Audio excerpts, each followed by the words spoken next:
کبھی کسی ہنستے بستے گھر کی عورت نے سوچا ہے کہ اگر اس کا شوہر مر گیا تو ان بچوں کو کون پالے گا؟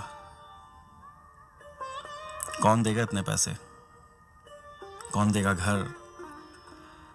کون کرے گا اس کے گھر کی حفاظت؟ کون بچائے گا اسے رشتہ داروں اور دنیا داروں کی گندی نظروں سے؟ کبھی سوچ کر تو دیکھیں اپنے شوہر کی غیر موجودگی کو اور ان تمام چھوٹی بڑی چیزوں کو جو وہ چلا رہا ہے، ان تمام کاموں کو جو وہ کر رہا ہے۔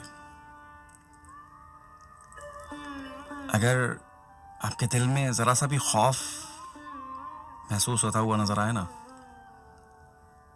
اور آپ کے جسم میں ایک لرزہ سا طاری ہونے لگے،